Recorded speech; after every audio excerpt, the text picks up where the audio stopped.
And ఒక Satish గ్యాస్ట్రోకార్డియాక్ syndrome అంటే ఏంటి? సో కొంతమంది పేషెంట్స్ రాత్రి టైంలో మిడ్ నైట్ హాస్పిటల్లోకి హరీబరిలో పోతుంటారు. ఏంటి అంటే నాకు చెస్ట్లో పెయిన్ వస్తుంది, చెస్ట్లో పాల్పిటేషన్స్ వస్తున్నాయి అని చెప్పేసి చాలా రకాల గాబరా పడిపోతూ అర్ధరాత్రి హాస్పిటల్ చుట్టూ తిరుగుతుంటారు. అక్కడికి వెళ్ళి మీరు ఎమర్జెన్సీ రూమ్కి వెళ్ళిన తర్వాత వాళ్ళు మీకు చూసి అన్ని టెస్టులు చేసిన తర్వాత ఇది హార్ట్ ప్రాబ్లం కాదండి అని చెప్పేసి చెప్తారు. మరి ఏంటి ఆ రీజన్? ఏంటంటే కొంతమందికి ఇలా గ్యాస్ట్రిక్ రిఫ్లక్స్ అంటాం, జిఆర్డి అంటాం, గ్యాస్ట్రోఇసోఫాగల్ రిఫ్లక్స్ డిసీజ్ అంటాం, లేదంటే యాసిడ్ రిఫ్లెక్స్ అని అంటాము, బ్లోటింగ్ అంటాము. సో ఇది గట్ రిలేటెడ్ ఇష్యూస్. అంటే మీకు జీర్ణ సంబంధ వ్యాధుల వల్ల మీకు ఏమవుతుందంటే ఈ ఎగదనడం వల్ల, పైకి ఎగదనడం వల్ల మీకు డయాఫ్రమ్ అని ఉంటుంది మధ్యలో, అది పైకి రావడం వల్ల మీకు పాల్పిటేషన్స్ అనేవి ఎక్కువ అవుతాయి. అంటే మ్యాక్సిమం పేషెంట్స్లో చాలా మందిలో మీకు హార్ట్ ఇష్యూ అయితే అయి ఉంటుందండి. ఇక్కడ రెండు రకాల కేటగిరీస్ ఉంటుంది, హై రిస్క్ అని, లో రిస్క్ అని చెప్పేసి. లో రిస్క్ పేషెంట్స్ మాత్రం ఖచ్చితంగా హార్ట్ ఇష్యూస్ ఉండవండి. మీకు ఎన్ని పాల్పిటేషన్స్ వచ్చినా, మీకు అది లెఫ్ట్ సైడ్ వచ్చినా, ఛాతి వైపు వచ్చినా మీకు ఎట్లాంటి భయం అవసరం లేదు. ఎందుకనంటే మ్యాక్సిమం ఆఫ్ ద పేషెంట్స్ లో మీకు ఖచ్చితంగా అది గ్యాస్ట్రిక్ రిలేటెడ్ ఇష్యూసే ఉంటాయి. సో ఏమవుతుంది? సో గ్యాస్ట్రిక్ రిలేటెడ్ ఇష్యూస్ అంటే ఏంటి? దీనిలో మేజర్గా మీకు హైటస్ హెర్నియా అనే ఒక కండిషన్ ఉంటుంది. ఇప్పుడు మీరు హరిబరిలో వెళ్ళారు హాస్పిటల్కి, అక్కడ ఏం లేదని చెప్పారు, ఆ డాక్టర్ మీకు అందరూ డయాగ్నోస్ చేసిన తర్వాత ఏం చెప్తారంటే ఇది హైటస్ హెర్నియా అంటారండి.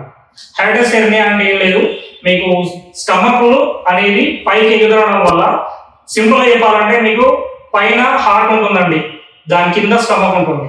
ఆ స్టమక్ మధ్యలో ఒక డయాఫ్రమ్ అనే ఒక అడ్డుగోడ లాగా ఉంటుంది. ఈ డయాఫ్రమ్ ఏం చేస్తుంది, మీరు ఎప్పుడైనా హెవీగా తిన్నప్పుడు ఈ బర్పింగ్ అంటాము, లేకపోతే బ్లోటింగ్ అంటాము, పైకి ఎగరడం వల్ల ఆ డయాఫ్రమ్ అనేది పైకి రావడం వల్ల మీకు పాల్పిటేషన్స్ లాగా, యాంగ్జైటీ లాగా అనిపిస్తుంది. సో ఇక్కడ రెండు రకాల రీజన్స్ ఉంటాయి. ఫస్ట్ గ్యాస్ట్రోకార్డియాక్ సిండ్రోమ్, సెకండ్ ఇంకొకటి కొంతమందికి యాంగ్జైటీ వల్ల కూడా మీకు ఈ పాల్పిటేషన్స్ అనేవి వస్తుంటాయి. థర్డ్ మేజర్ ఇష్యూస్ లో అంటే హై రిస్క్ ప్రొఫైల్ ఉన్నారు, అంటే లైక్ ఇంతకుముందు వాళ్ళకి డయాబెటీస్ ఉంది, హార్ట్ ఇష్యూస్ ఉన్నాయి, లేకపోతే ఇంకేదైనా ఇష్యూస్ ఉన్నాయి, ఆటో ఇమ్యూన్ కండిషన్స్ ఉన్నాయి, లేకపోతే డ్రింకింగ్ ఎక్కువ చేస్తుంటారు, స్మోకింగ్ ఎక్కువ చేస్తుంటారు. వీళ్ళకి ఏమవుతుందంటే మీకు that is called high risk profile అంటాం. వాళ్ళకు పాల్పిటేషన్స్ వస్తే మీరు ఖచ్చితంగా హాస్పిటల్కి వెళ్ళాల్సిందే. కానీ మీకు ఎట్లాంటి అలవాటు లేవు, డ్రింకింగ్ లేదు, స్మోకింగ్ లేదు, గుడ్ హ్యాబిట్స్ ఉన్నాయి, ఫుడ్ హ్యాబిట్స్ కూడా చాలా మెయింటైన్ చేస్తారు, వాళ్ళకి ఇట్లాంటి పాల్పిటేషన్స్ వస్తే టెన్షన్ పడాల్సిన అవసరం లేదు. సో ఇక్కడ గ్యాస్ట్రోకార్డియాక్ సిండ్రోమ్ లో మీకు మేజర్గా తెలుసుకోవాల్సింది, మీకు పైన హార్ట్ ఉంటుంది, కింద స్టమక్ ఉంటుంది, దీని మధ్యలో డయాఫ్రమ్ అనేది మీకు పైకి ఎగదనడం వల్ల మీకు ఆటోమేటికల్లీ ఈ ప్రాబ్లం అనేది వస్తుంటుంది. సో ఇక్కడ సెకండ్ ఇంకొక రీజన్ ఉంటుందండి, మీకు హార్ట్ కి స్టమక్ కి పంపించే నర్వ్ ఒకటే ఉంటుంది, వాగస్ నర్వ్ అంటారు.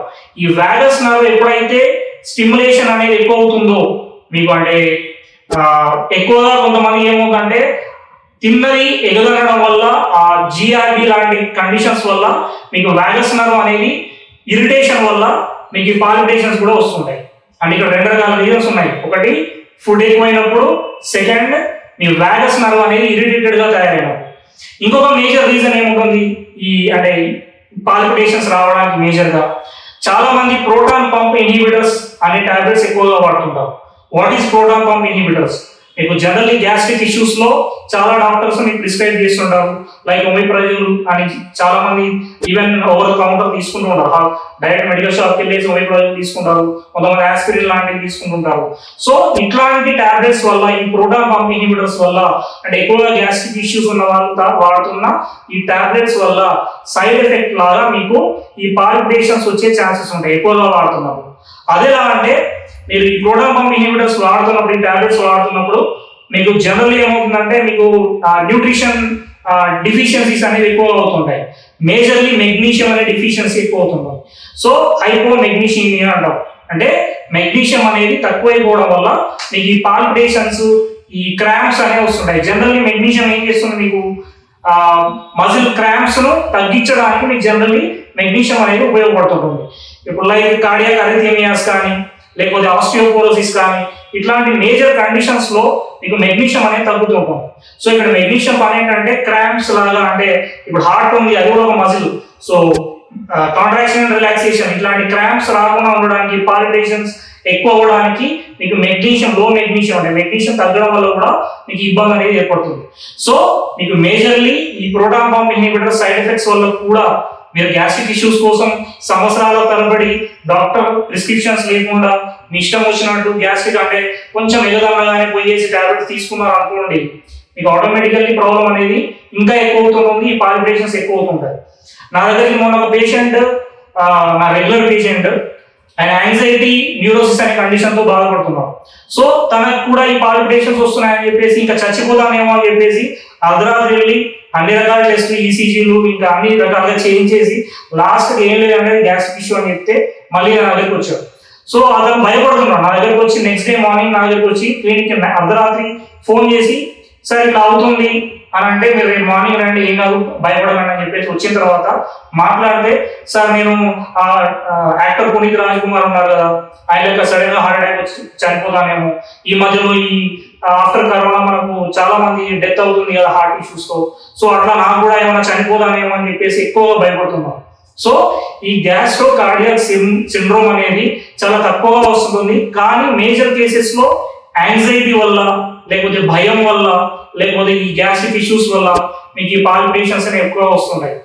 సో ఎక్కువగా భయపడకండి, ఎక్కువగా యాంగ్జైటీ పడకండి. సో చాలా మంది యాంగ్జైటీ రిలేటెడ్ ఇష్యూస్ భయపడడం వల్లనే, ఇప్పుడు మీరు భయపడితే మీ గట్ ఇష్యూస్ అనేవి ఎక్కువ అవుతాయి. ఎందుకంటే చిన్న ఎగ్జాంపుల్, మీరు ఎప్పుడైనా భయపడ్డారనుకోండి, కడుపు తిప్పినట్టు అవుతుంటుంది, లేకపోతే వాష్రూమ్కి వెళ్ళాల్సి వస్తూ ఉంటారు.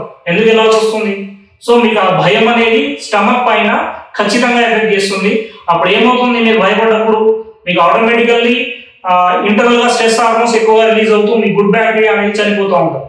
సో ఆ గుడ్ బ్యాక్టీరియా చనిపోతే మళ్ళీ తర్వాత ప్రోబయాటిక్స్ వాడండి, ఇవన్నీ డాక్టర్స్ చెప్తూ ఉంటారు, అంటే గట్ రిలేటెడ్ ఇష్యూస్. సో ఈ గ్యాస్ట్రో కార్డియాక్ సిండ్రోమ్ అనే దాని గురించి ఎక్కువ అవగాహన లేదు కాబట్టి మీకు ఈ వీడియోలో చెప్తున్నాను. ఎక్కువగా లైక్ చెస్ట్ పెయిన్ వచ్చినా, లేకపోతే పాలిటేషన్స్ వచ్చినా, అది హార్ట్ ఇష్యూ లేదు, ఇంతకుముందు ఎట్లాంటి ప్రాబ్లమ్స్ లేవు అనుకోండి, ఎక్కువగా కంగారు పడకండి. మెడిసిన్స్ వాడితే ఆటోమేటికల్లీ ఇష్యూస్ అన్ని క్లియర్ అవుతాయి. సో మేజర్లీ మీకు గ్యాస్ట్రో కార్డియాక్ సిండ్రోమ్ గురించి తెలిసింది కాబట్టి ఇప్పటి నుండి ఏదైనా మేజర్ ఇష్యూస్ వస్తే మీ దగ్గర ఉన్న డాక్టర్స్ కలవండి, టెన్షన్ పడకండి. ఫస్ట్ మీరు భయపడితే ఇంకా హార్ట్ పాలిటేషన్స్ ఎక్కువ అవుతూ లేని హార్ట్ అటాక్ వచ్చే ఛాన్సెస్ ఉంటాయి. Thank you for watching.